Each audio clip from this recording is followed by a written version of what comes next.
sebenarnya seluruh tempat-tempat tertentu turunnya Adam dan Hawa itu tidak ada dalil yang kuat.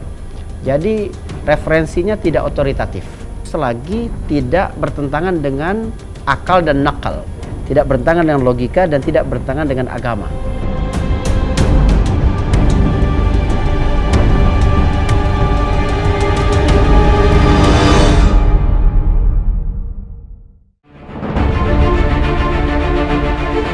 Meski identik dengan umat Islam, ritual puasa sebenarnya tak hanya dilakukan oleh pemeluk agama mayoritas di Indonesia saja.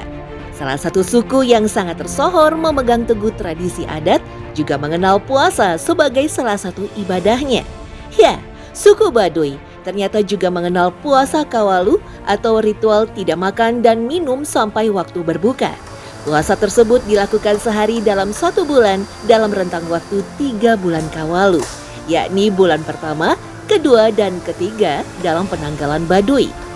Dilakukan sebagai ritual penyucian diri, puasa Kawalu adalah bentuk praktek dari kepercayaan Sunda Wiwitan yang dipeluk oleh orang Baduy. Menjadi sebuah pertanyaan, dari mana sebenarnya orang Baduy berasal? Pasalnya banyak sekali berseliweran ragam versi tentang sejarah dari Baduy secara keseluruhan. Uniknya, jika masyarakat Baduy ditanya asal-usulnya, mereka semua pasti menjawab bahwa keberadaan Baduy punya hubungan dekat dengan Nabi Adam. Bahkan, mereka mengaku adalah keturunan langsung dari manusia pertama di bumi tersebut. Kadang-kadang ada yang nyebut Baduy itu dari Perbu Siliwangi, kadang-kadang dari Pajajaran, banyak mengatakan. Kami itu sebetulnya tidak anggap itu itu mah mitos. Karena kami mah tetap berasal dari Nabi Adam, dari sejak dulunya memang tumpah darahnya memang di sini. Keyakinan mereka adalah Sunda Wiwitan yang secara harfiah berarti awalan.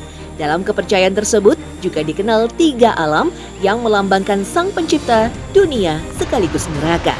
Buana Nyungcung, tempat bersemayam sang Hyang Keresa atau yang Maha Kuasa. Buana Panca Tengah, tempat manusia dan makhluk hidup lainnya. Terakhir, Buana Larang atau neraka yang letaknya paling bawah.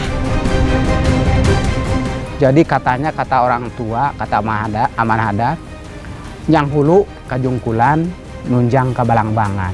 Arah barat ada Sang Hyang Sirah, arah wetan ada Sang Hyang Dampal.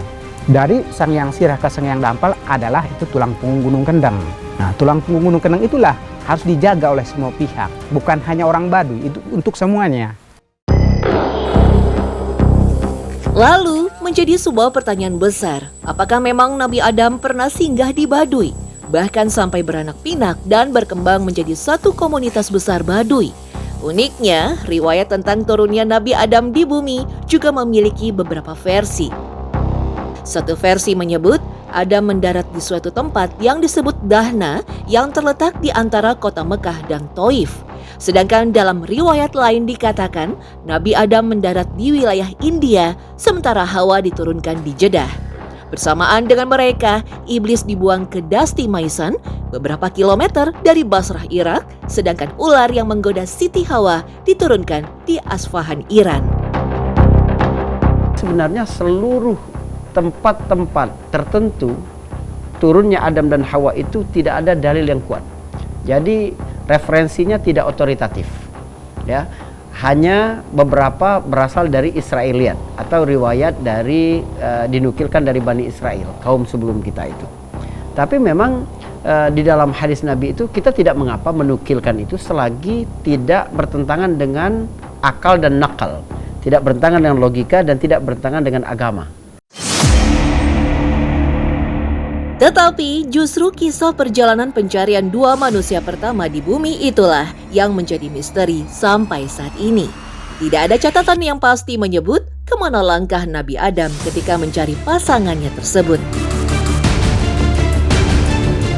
Yang mengejutkan, di sebuah pantai tak jauh dari ibu kota, konon ada sebuah jejak kaki yang dipercaya merupakan bekas tapak Nabi Adam. Inilah Pantai Sawarna.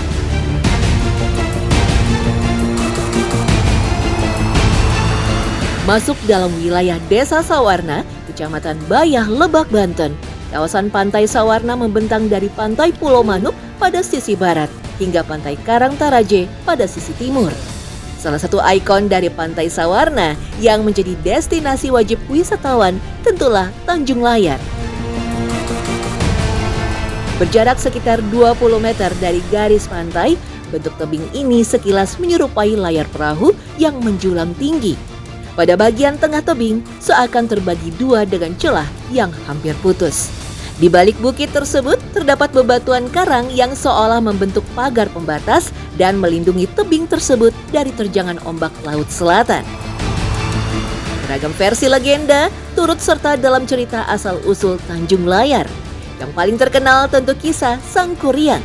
Konon, sosok yang lekat dalam cerita masyarakat Sunda ini marah besar ketika gagal menyanggupi permintaan sang ibunda. Perahu yang dibuatnya dibalik hingga menjadi tangkupan perahu. Sementara layar yang telah terkembang dilemparkan ke selatan dan membentuk dua karang di Tanjung Layar. Meski begitu, ada legenda lain yang tersebar di masyarakat dan tak kalah mengejutkan. Tak jauh dari sekitar pantai, kita bisa melihat sebuah lekukan yang sepintas mirip dengan bekas tapak kaki, tepatnya kaki sebelah kiri. Masyarakat menyebutnya sebagai jejak Si Kabayan, salah satu tokoh cerita rakyat paling terkenal dari Tatar Sunda. Yang menarik, jejak ini banyak dikaitkan dengan keberadaan Nabi Adam dan masyarakat Baduy yang menganggap mereka adalah cucu langsung dari manusia pertama tersebut. Tapak Kabayan ini sebetulnya ada bahasa Kiratanya atau bahasa Silokanya. Tapak Si Kabayan itu artinya bahasa Sundanya ciciren mimiti ada kehirupan. Kalau bahasa Indonesianya pertama ada kehidupan. Artinya bahwa Tapak Si Kabayan ini diidentikan dengan nama orang pertama yang turun ke dunia, yaitu berarti Nabi Adam. Jika dilihat secara geografis, Pantai Sawarna memang tak terlalu jauh dari desa Kenekes yang merupakan tempat tinggal etnis Baduy. Hanya sekitar 90 km atau 3 jam perjalanan menggunakan kendaraan. Sehingga ada yang meyakini bahwa ini adalah salah satu tempat di mana Nabi Adam berhenti setelah singgah di Baduy. Ukuran sendiri mencapai panjang 2,5 meter dengan lebar sekitar 70 cm. Sesuai dengan keterangan para ulama bahwa Nabi Adam itu tingginya 60 hasta. Berarti 60 hasta itu seperti ini. Kalau dibandingkan dengan ini kurang lebih 20 kaki kita atau 23 kaki adek.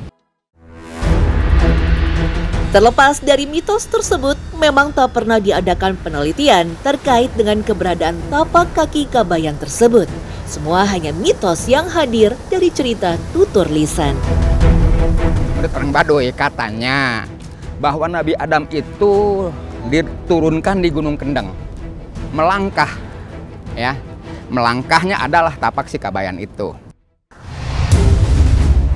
Lantas, apakah Nabi Adam pernah singgah di pegunungan Kendeng? Mungkin butuh penelitian ekstra dan juga waktu yang tidak sebentar untuk membuktikan klaim tersebut. Tetapi, rasa-rasanya tak ada yang bisa menolak bahwa seluruh umat manusia yang ada di muka bumi adalah keturunan Nabi Adam alaihi salam.